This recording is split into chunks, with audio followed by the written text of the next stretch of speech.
우리 다 같이 가슴에 손을 얹으시고 하나님이 복 주심을 기대하는 마음으로 따라하도록 하겠습니다. 하나님은 나에게 복을 주시고 지키시기를 원하시며 은혜 주시고 평강 주시기를 원하노라. 아멘. 아멘. 오늘 말씀의 제목은 감격으로 감사하라 라는 말씀의 제목으로 함께 은혜를 나누도록 하겠습니다. 감격으로 감사하라. 오늘 특별한 주일입니다. 지난주에 이어서 이번 주 이런 개념도 있고 토요일 다음에 주일 이렇게도 있지만 오늘 주일은 이름이 붙어 있어요. 우리 자랑송 다 아시다시피 오늘은 맥주감사 주일입니다. 그래서 오늘 특별히 감사의 인사를 옆에 계신 분들에게 하도록 하겠습니다. 제가 늘 이렇게 올라오면은 인사를 시키는데 어떤 분들은 옆에 계신 분은 생전 처음 보는 분인데 인사해야 되고 좀 부담스러우실 수도 있는데 오늘 주 안에 한 가족이 되셨으니까 옆에 계신 분들에게 이렇게 인사하겠습니다. 당신이 있어서 오늘 하루가 더욱 감사합니다. 이렇게 인사하겠습니다. 당신이 있어서 오늘 하루가 더욱 감사합니다. 당신이 있어서 오늘 하루가 더욱 감사합니다. 더욱 감사한 줄, 더욱 감사하시죠? 네. 오늘은 맥주감사주일입니다. 맥주감사주일은요, 원래 이제 구약의 3대 절기 중에 하나입니다. 그 맥추절이 지금까지 계승이 되면서 이렇게 오는데, 우리나라에서 맥추절은 그 7월의 첫째 주에 맥추절을 이렇게 지키고 있습니다. 그럼 맥추절이 그럼 무엇인지 조금 궁금하실 것 같아서 말씀을 전하기 전에 조금 부연을 해드리면은 출애굽기 12장에서 말하고 있는 3대 절기는 무교절, 맥추절, 그리고 수장절입니다. 그리고 신명기 16장에서 얘기하는 3대 절기는 유월절, 칠칠절, 초막절입니다. 다 3대 절기인데 이름이 다 다릅니다. 다 달라가지고 조금 헷갈리실 텐데 조금 설명을 드리면은 이 유월절과 무교절 되어 있는데 무교절의 시작이 유월절입니다. 그래서 하나의 절기로 보고 있어요.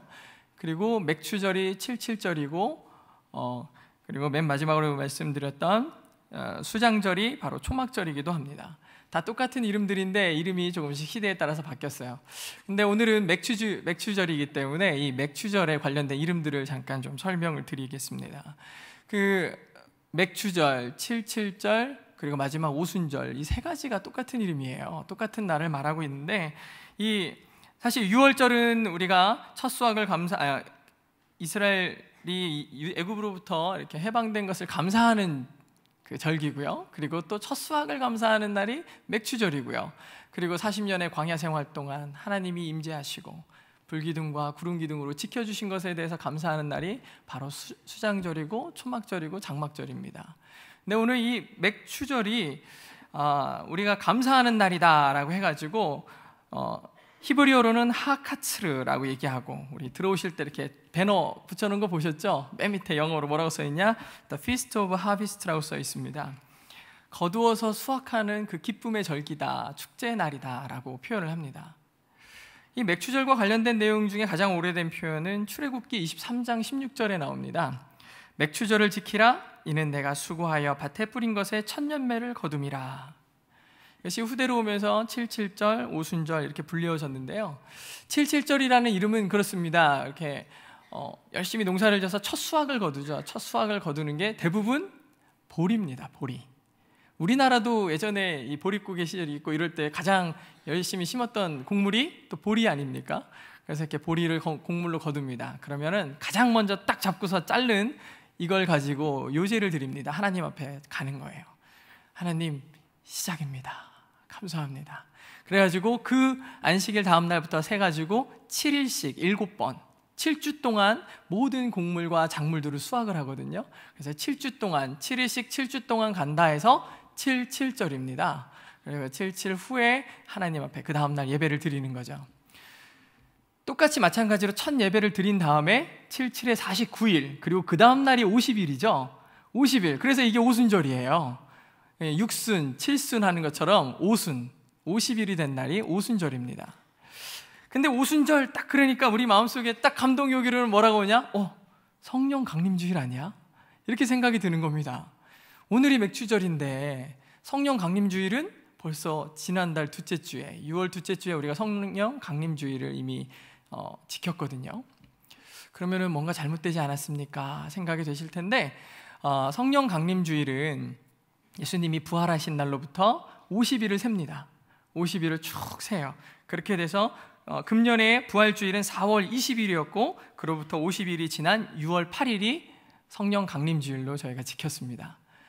그리고 제가 아까 서두에 말씀드린 것처럼 맥주감사주일은 7월의 첫째 주로 정했어요. 왜냐하면 1년 중에 반을 딱 지나면서 하나님 지난 반 동안 우리의 삶을 지켜주시고 인도해 주신 하나님의 은혜에 너무 감사합니다 라고 해서 한 해의 반을 보내고 바로 그 다음 첫째 주일날 우리는 맥주감사주일로 이렇게 하나님께 감사의 예배를 드리는 겁니다.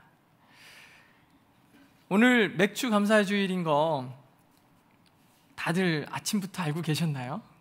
제가 청년회 때를 생각을 해보니까 예배 끝나고 지난주쯤에 예배 끝나고서 이제 헌금봉투 받아가지고 탁 껴놓고서 책상에다 딱 놓고서 한 주가 지납니다. 그리고 그 다음날 아침에 교회 가야지 하고서 성경책을 딱 들면 맥주감사 헌금 봉투 보면서 아 맞다 오늘이 맥주절이지 이렇게 생각이 됐었던 기억이 나더라고요. 어떤 성도님들은 맥주절이 오늘이라는 거 잘 알고 계셔가지고 미리 준비하시고 그랬는데 어떤 분들은 에이 어쨌든 지난주에는 감사 안 했나? 다음 주에도 감사할 거고 감사주일이 맨날 똑같은 거지 뭐 하면서 그냥 감사주일로 보내시는 분들도 계실 거예요. 여기서 느껴지는 그 감사에 대한 정의가 굉장히 중요합니다. 우리가 감사 그러면 순간적인 느낌으로 이해하는 경우가 너무 많아요. 근데 감사는요 그저 감정이고 그 순간에 느껴지는 그 느낌이라고 감사를 여겨지는 많은 사람들에 대해서 우리 사도 바울 선생님이 뭐라고 얘기하냐, 감사는 느끼던 느끼지 않던 감사하라고 얘기합니다. 내가 감사한 감정이 없는데 어떻게 감사하지? 그런 생각이 듭니다. 이 말씀을 보면서 그 다음에 하는 말은 감사는 훈련이 필요하다는 겁니다. 지난주에 누가복음 17장의 말씀으로 10명의 문둥병에 걸렸던 사람들이 예수님의 능력으로 치유되는 놀라운 사건을 한번 보게 됐습니다. 근데 10명이라는 문둥병자가 치유함을 받았는데 실제로 예수님께 돌아와서 감사한 사람은 이방인이었던 사마리아 사람 한 명이었어요. 감사가 그렇게 어려운 겁니다. 확률적으로 이렇게 어려운 거예요. 제가 9명의 이 문둥병에서 치유받은 사람들에 대해서 깊이 생각하고 고민해 봤어요. 이 사람들이 왜 안 왔을까? 왜 안 왔을까? 그냥 안 왔으면 진짜 버릇없고 못된 사람들이죠. 그래서 한번 생각을 해봤어요. 문둥병이 치유되니까 너무 좋은 거예요. 너무 기분이 좋은 거예요. 그래가지고 일단 엄마한테 가서 알려줘야 되겠다는 거야. 일단 그래서 집으로 달려갔을 것 같아요. 어머니 내가 병이 나았습니다. 좋은 친구들도 만나고 싶은 거예요. 그러면서 마음 한구석에 계속 부담이 있었을 거예요.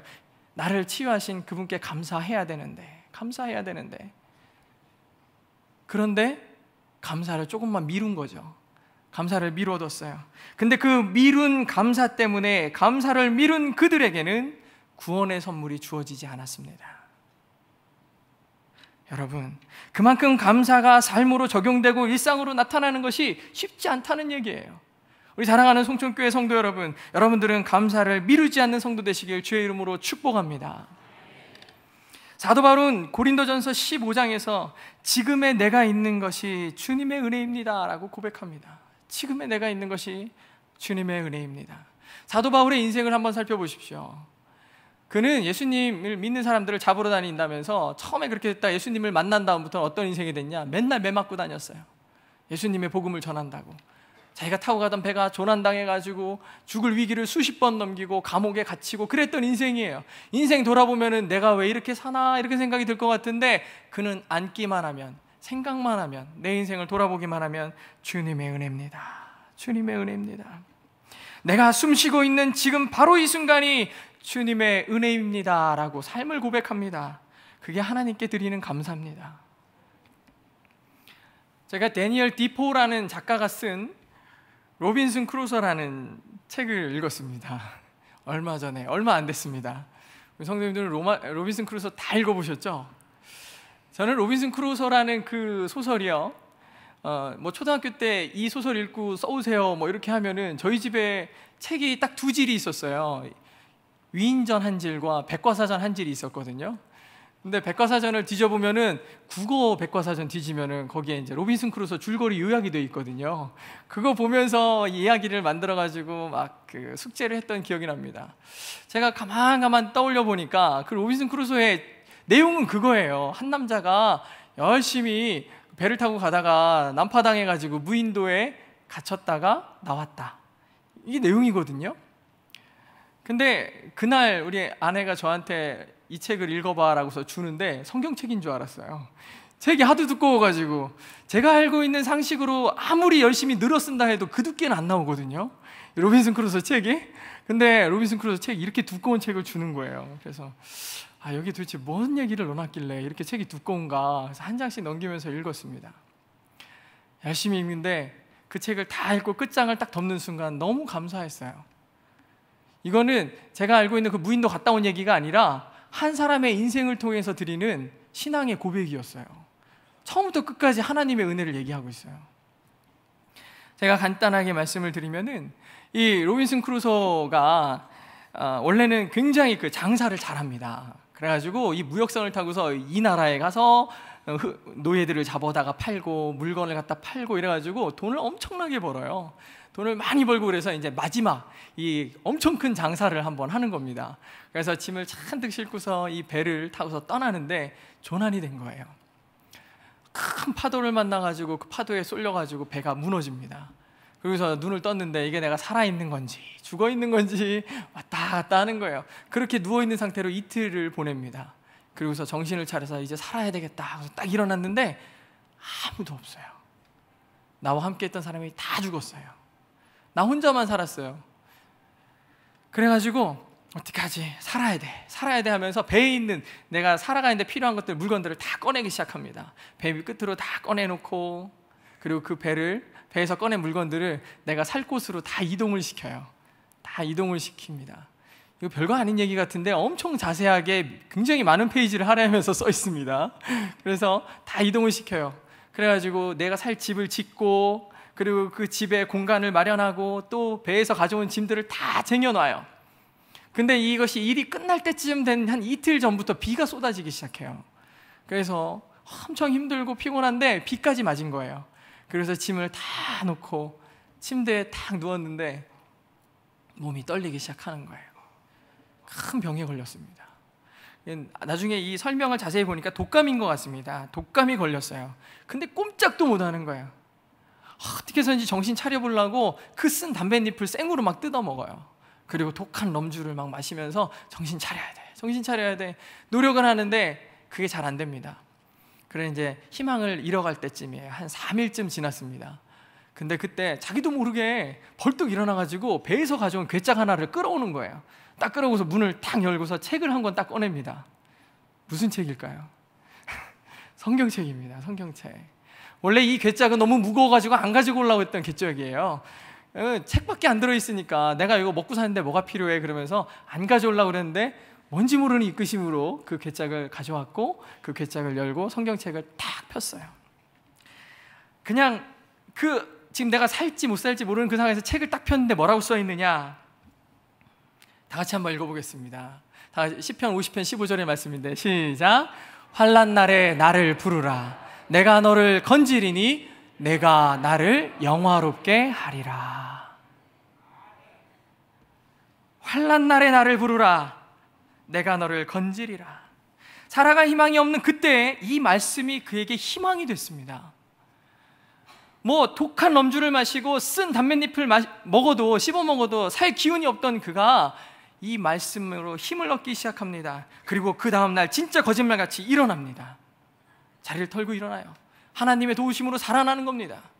그리고 이 사람이 일기를 맨날 썼거든요. 맨날 일기 시작할 때 이렇게 써요. 이거 누가 읽을지 모르지만 자, 맨날 이렇게 쓰는 거예요. 그 무인도가 사람이 전혀 안 닿는 곳이거든요. 근데 이렇게 쓰는데 진짜 누가 읽죠? 저희가 읽었습니다. 뭐라고 써 있느냐? 그 이 아픈 다음날 쓴 일기는 이렇게 써 있습니다. 인생을 살아보니 가장 감사한 것은 내 일상의 문제들이 해결되는 것이 아니라 하나님께서 나를 구원해 주셨다는 사실을 아는 것이다. 이렇게 써놨습니다. 일상 가운데서 문제들을 해결하는 거 별거 아니었어요. 근데 나를 살리실 분은 하나님밖에 없다는 사실을 여기에서 나 혼자서 만나게 됩니다.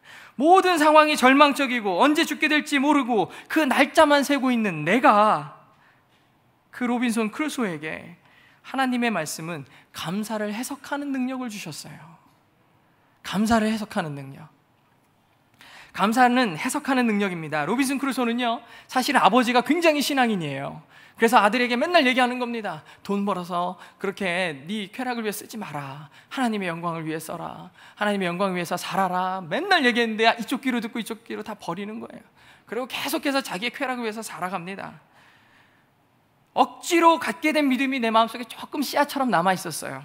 그런 그가 아무도 도울 수 없다고 생각한 그 무인도에서, 게다가 독감으로 죽어가고 있는 그 상황에서 환난 가운데 너를 지키시겠다는 하나님의 말씀을 듣는 그 순간, 그 메시지는 절망이 희망으로 바뀌는, 슬픔이 기쁨으로 바뀌고 넘어진 인생이 일으켜지는 힘을 얻는 그러한 놀라운 메시지가 전해진 것입니다. 주변의 상황을 바라보는 시선이 전적으로 감사로 바뀐 거예요. 감사는 생각과 관점이 변화되는 겁니다. 나를 중심으로 조건을 두고서, 감사의 조건을 두고서 살면은요, 환경이 변하면은 감사가 변하기 시작해요. 내가 돈에다가 내 감사의 조건을 깃대를 꽂아 넣어 보십시오. 그러면 돈이 줄어들면 감사도 점점 줄어드는 거예요. 권력에다가 깃대를 꽂아 놓습니까? 그럼 권력이 줄어드는 순간 내 감사도 사라지기 시작하는 거예요. 환경들은 끊임없이 변해요. 인간의 생각들은 끊임없이 변합니다. 거기다 깃대를 꽂아놓은 사람들은 내 감사도 끊임없이 흔들리고 표류합니다. 로빈슨 크루소가 그렇게 했던 것처럼 내 감사의 표대는 하나님에게 꽂아야 될 줄로 믿습니다. 감사의 기준을 하나님께 두니까 흔들리지 않는 감사로 늘 삶이 충만하게 되는 것입니다. 하나님에 대한 절대적인 믿음이 생기는 것이고, 그 믿음이 인생에서 견뎌내야 할 압박과 고통과 힘든 짐들을 이겨내는 영적인 파워가 되는 것입니다. 건강한 영적인 이 파워를 소유한 백성들은요, 모든 환경에서 감사의 요소를 잘 해석해내기 때문에 누구도 못 당해내요. 어떤 상황이 갖다 놔도 이 사람은 감사하면서 행복하게 살아요. 사탄이 이런 사람 공격할 때 제일 힘들어요. 사탄이 와가지고 이런 사람에게 와가지고 공격하면은 하나도 이 사람을 골탕 먹일 수 있는 요소가 없거든요. 우리도 매주 이렇게 예배할 때 찬양 많이 부르는 찬양 중에 이런 찬양이 있습니다. 날 구원하신 주 감사. 제가 가사를 한번 읽어드리겠습니다. 맨날 입으로 부르다가 이렇게 가사를 탁탁 생각해 보면서 읽어보면 큰 은혜가 될 때가 있습니다. 날 구원하신 주 감사. 모든 것 주심 감사.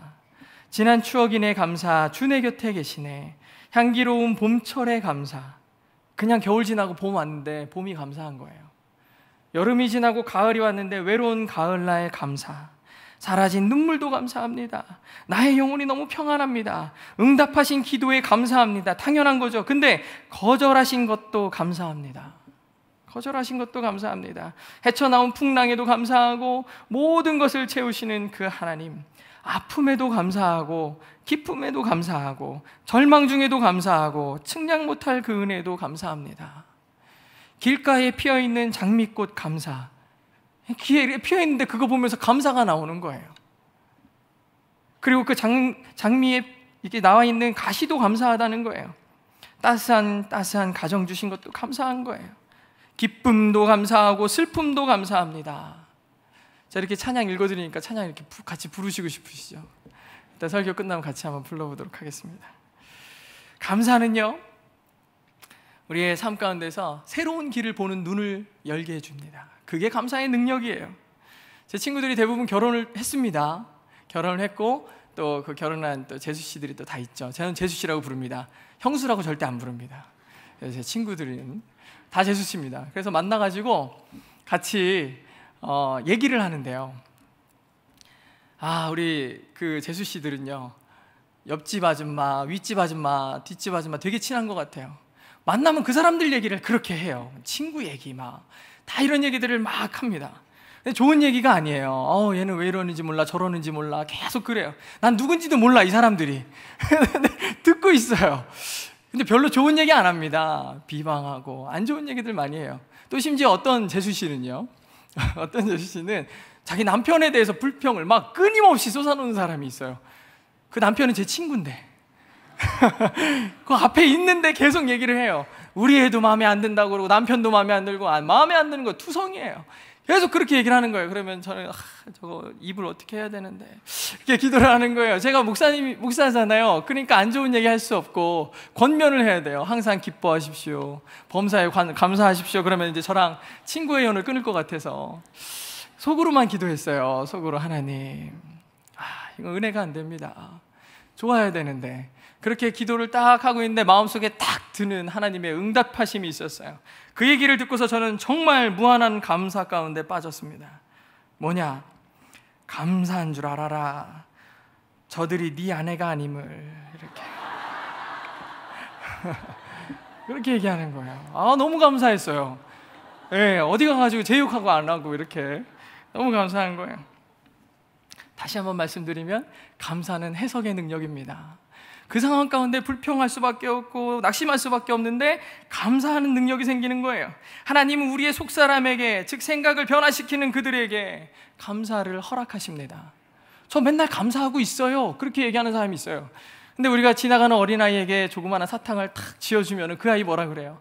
감사합니다 얘기해요. 우리 인생은 별로 다르지 않지 않습니까? 내 손에 감사한 사탕들이 쥐어질 때 감사하는 인생 아닙니까? 누구나 다 감사할 수 있는 중에 그 꼬마 어린이도 할 수 있는 감사를 하는 내가 감사의 주인공이라고 얘기하면 안 됩니다. 감사는 감사할 수 없을 때도 감사하는 게 진짜 감사의 능력을 소유한 사람입니다. 다니엘을 보십시오. 오늘 내가 문을 열고 기도하는 것을 발각되는 순간 내일 저는 어디로 갑니까? 사자굴로 가는 거예요. 그런데도 문 다 열고 하나님께 감사합니다. 그게 감사의 능력입니다. 목숨을 거는 거예요. 끌려가는 중에도 감사할 수 있는 거예요. 제가 한 10년 정도 방송한 지 한 10몇 년 됐는데 한 10년 정도 전에 제가 왜 그런 짓을 했나 모르겠는데 성경 통독을 하는 방송을 개설을 했어요. 그래가지고 그것도 밤 12시에 그렇게 졸린데 즐겁고 신나는 찬양을 틀어줘도 잘 파네. 성경을 읽는 거예요. 창세기부터. 방송 시작 12시 딱 되면 성경책 펴가지고 읽기 시작해요. 대체 하나님. 그러니까 시작할 때 한 100명 정도 듣던 분들이 끝날 때는 뭐 20-30명도 안 남아있고 다 도망가시고 그랬거든요. 근데 저는 그래도 뭐 듣든 안 듣든 제가 통독을 시작을 했기 때문에 이거를 계속 읽었어요. 사람들은 다 이상하게 생각했을지 모르는데 하여튼 저는 열심히 읽었어요. 근데 어느 날 이 구절을 읽는데 갑자기 마음이 너무 뜨거워지는 거예요. 막 가슴이 너무 아픈, 너무 감사하고 요동치는 거예요. 그래서 그 구절을 한번 우리 성도님들하고 같이 읽어보고 싶습니다. 같이 읽겠습니다. 지팡이를 들고 손을 바다 위로 내밀어 그것이 갈라지게 하라. 이스라엘 자손이 바다 가운데서 마른 땅으로 행하리라. 아멘. 너무 유명한 장면입니다. 이 모세가 바다를 가르는 장면이거든요. 굉장히 유명한 장면이에요. 제가 이걸 보고 감동했다 그러면 저도 감동했어요. 다 그러실 텐데 제가 여기서 감동한 단어는 그 부분이 아니었어요. 그 맨 뒷부분에 있는 마른 땅이라는 부분이었어요. 마른 땅. 이게 왜 감동일까? 제가 거기 얼마나 감동했으면 거기다 써놨더라고요. 제가 써놓은 걸 여기다 그대로 한번 적어와 봤습니다. 뭐라고 적어놨느냐? 그날은 바닷물이 거치고 젖은 땅 위로 마차를 끌고 아이들을 안고 건너는 것이 힘들까 봐 하나님은 그 젖은 땅을 말리셨다. 이렇게 써놨어요. 다른 때는 그 마른 땅 한 가지 가지고 이런 인사이트가 나올 수가 없는데 그날은 너무 감사한 거예요. 아니 그 바다가 갈라진 그 젖어있는 땅을 마차를 끌고 가야 되고 애들을 안고 가야 되니 막 푹푹 빠지는 그 발을 건너가는 게 하나님이 너무 안타까우시니까 그걸 다 말려놔서 굳센 땅으로 만들어 놓으신 거예요. 건널 수 있도록 하나님이 거기까지 사랑하신 거예요. 제가 마른 땅이 여기만 나오나 했더니 여호수아가 요단을 건널 때도 마른 땅을 만들어 주셨어요. 엘리야와 엘리사가 강을 건널 때도 마른 땅을 만들어 주시는 거예요. 하나님이 우리를 사랑하는 방식이 이렇구나라는 걸 큰 감격으로 깨닫게 하셨습니다. 그냥 읽고 넘어갈 수 있는데도 생각이 변하고 나니까 감사가 보이기 시작했습니다. 하나님께 감사할 때 우리는 환경의 변화에 따라서 감사해서는 절대 안 됩니다. 우리의 감사의 근거는 하나님께 두어야 돼요. 내 주변이 변하고 내 조건이 변한다 해서 감사도 변하는 것이 아니라 내 감사가 하나님께 있으면 모든 상황 가운데 감사할 수 있는 능력이 생기는 줄 믿으시기 바랍니다. 감사는 능력입니다. 그것이 회복될 때 우리 안에 감사의 파워가, 그 힘이 드러나는 믿음의 성도가 될 줄로 믿습니다. 성경에서 얘기할 때 선인이든 악인이든 햇빛은 동일하게 내리쬐고 있어요. 내가 하나님의 사람이라고 해서 시험이 훨씬 덜하고 하나님을 믿지 않는 사람이라고 해서 맨날 번개 맞고 그러는 게 아니에요. 다 똑같아요. 선인이든 악인이든 고난의 횟수는 비슷합니다. 그러나 예수 믿는 사람의 강력함은 그 고난을 해석하는 능력에 있습니다. 고난을 유익으로 그리고 감사로 해석하는 능력은 영적인 파워를 그 기른 사람들이 얻을 수 있는 하나님의 축복입니다. 이런 사람을 당해낼 방법이 또 없는 거예요. 모든 게 다 감사한데 어떡합니까? 그러니까 아까 얘기한 것처럼 사단이 이에게 다가왔을 때는 모든 것을 축복의 일로 가는 지름길로 이끄는 거예요. 제가 얼마 전에 이 SNS에 어떤 사람이 글을 올렸어요. 제가 목사님 되시는 것 같아요. 근데 이 글을 읽는데 맞아, 나 맨날 불평했는데 하면서 이 글을 읽었는데요. 우리 사랑하는 성도님들과 함께 나누고 싶어서 적어왔는데요. 10대 자녀가 반항을 하면 그건 아이가 거리에서 방황하지 않고 집에 잘 있다는 것이고, 지불해야 할 세금이 있다면 그건 나에게 직장이 있다는 것이고, 파티를 하고 나서 치워야 할 게 너무 많다면 그건 친구들과 즐거운 시간을 보냈다는 것이고, 옷이 몸에 조금 낀다면 그건 내가 잘 먹고 잘 살고 있다는 뜻이고, 깎아야 할 잔디와 닦아야 할 유리창, 고쳐야 할 하수구가 있다면 그건 나에게 집이 있다는 것이고, 정부에 대해서 내가 자유롭게 불평 불만할 수 있다면 그것은 언론의 자유가 있다는 뜻이고, 주차장 맨 끝에 겨우 한 자리가 나서 내가 거기에 차를 바쳤다면 내가 걸을 수 있는데도 차가 있다는 뜻이고, 난방비가 너무 많이 나왔다면 내가 따뜻한 겨울을 보내고 있다는 뜻이고, 교회의 뒷자리에서 성가가 엉망이라고 불평하고 있다면 내가 들을 수 있다는 것이고, 세탁하고 다림질을 해야 할 옷이 산더미라면 그에게 나에게 입을 옷이 많다는 것이고, 온몸이 뻐근하고 피곤하면 그건 내가 열심히 일했다는 뜻이다. 마음속에 나도 모르게 일궈진 이 불평과 불만들을 바꾸어 생각해 보니까 또 감사한 일이로구나, 이렇게 적어놨어요. 감사하는 사람에게는요, 하나님이 계속 지혜를 더해주세요. 그 지혜는 뭐냐? 마음속에 자리 잡고 있는 이 불평과 불만들을 바꿔서 감사로 만드는 지혜입니다. 이게 엄청난 능력이에요. 모든 길이 다 막혔어, 내가 할 수 있는 게 아무것도 없어라고 낙심하고 절망하는 사이에 고개를 들고 하늘을 볼 수 있는 능력이 바로 감사의 능력이에요. 감사의 능력을 잃은 사람은요, 사방팔방 문이 다 열려 있어도 나는 할 수 없어라고 얘기하는 거 사람이에요. 이렇게 일단 모든 상황이 감사로 정립되기 시작하잖아요. 방향이 감사로 가기 시작하면은 이제부터는 감사가 뭐로 바뀌냐? 감격으로 바뀌어요. 감격의 감사가 시작됩니다. 그 감격의 감사를 소유한 사람만큼 행복한 사람이 없어요. 미국의 한 기업인이요, 사업적으로 엄청 성공을 했어요. 그래가지고 내가 책을 써야 되겠다 해가지고 책을 하나님 감사합니다 해가지고 시작을 했어요. 쫙 열심히 써가지고 책을 딱 만들어가지고, 미국은 책을 출판하려면은 국회 도서관에 이 판권의 인정을 받아야 된대요. 그래서 국회 도서관에다 책을 딱 갖다 냈습니다. 판권이 이렇게 대기되고 있는 책들을 한 국회 그 직원이 보고서 하나님 감사합니다 100만 번이라는 이 책 제목을 보고서 너무 특이한 거예요. 그래서 그 얼마나 감사한 일이 많길래 100만 번이나 감사하냐. 그래가지고 책을 꺼내서 펼쳐봤습니다. 시작, 하나님 감사합니다. 또 하나님 감사합니다. 하나님 감사합니다. 다음 장으로 넘겨 또 하나님 감사합니다. 하나님 감사합니다. 책이 이렇게 두꺼운데 다 하나님 감사합니다. 몇 번 써 있을까요? 100만 번 써 있어요. 그래서 하나님 감사합니다 100만 번이에요. 이 책이 출간이 안 됐습니다. 안 됐죠. 이거 뭐 읽을 가치가 있나 해가지고 안 해줬어요. 근데 출간되지도 않은 이 책이 전 세계에 회자되면서 감사의 감격을 전하고 있습니다. 하나님 감사합니다. 하나님 감사합니다. 찬송의 그 어느 가사처럼 하늘을 두루마리 삼고 바다를 먹물 삼아도 감사를 표현하기 부족한 것이 하나님의 감사 아닙니까? 그걸 100만 번을 쓰는 거예요. 내 인생에 닿는 순간마다 하나님 감사합니다. 감사합니다. 일상이 감격이에요. 감동하지 않고는 내가 견딜 수 없는 마음으로 감사를 쓰는 거예요. 여러분이 잘 알고 있는 찬송가 305장의 찬양 나 같은 죄인 살리신, 이 찬양의 영어 제목은 Amazing Grace입니다. Amazing Grace. Amazing Grace인데 참 놀라운 은혜를 말합니다. 특별히 저는 이 3절 가사를 되게 좋아하는데 제가 좀 불러드리겠습니다. 이제껏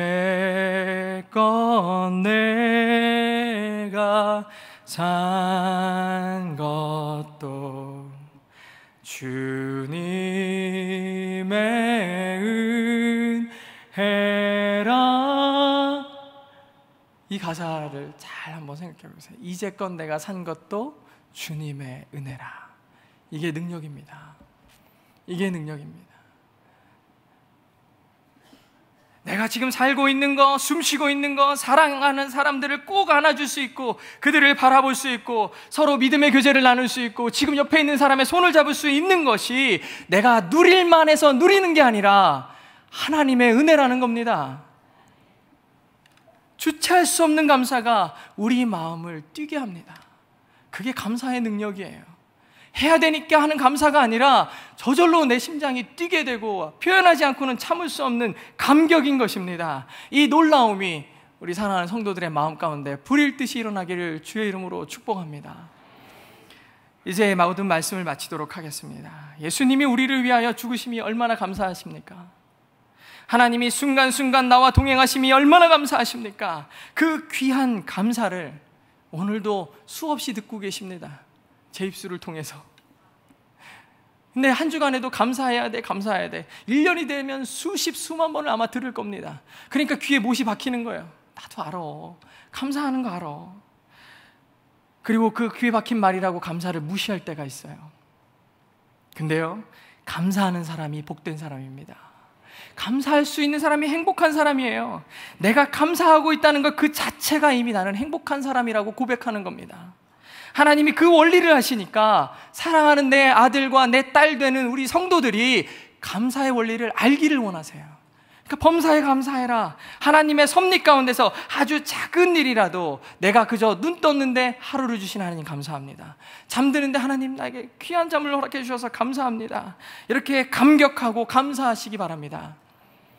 오늘 말씀은 스펄전 목사님의 말씀을 마지막으로 해서 말씀을 끝내도록 하겠습니다. 스펄전 목사님이 말하기를 별빛을 주신 하나님 은혜를 감사하면 달빛을 주시고 달빛을 주신 하나님께 감사하면 햇빛을 주시고 햇빛을 주신 은혜를 감사하면 하나님께서 영원한 빛을 주신다고 말씀하십니다. 이러한 축복이 우리 사랑하는 성도들의 삶 가운데 영원토록 있기를 주의 이름으로 축복합니다.